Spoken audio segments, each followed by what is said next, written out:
હળવદના સુખપર શક્તિનગર ખાતેથી પસાર થતી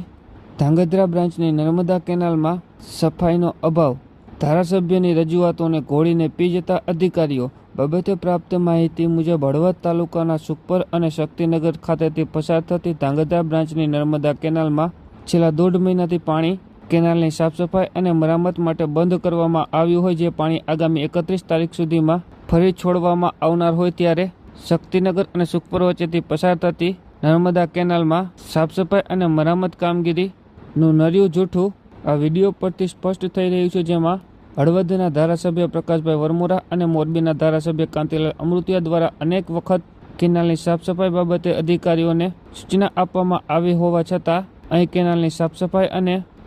મરામત કામગીરી ન થતાં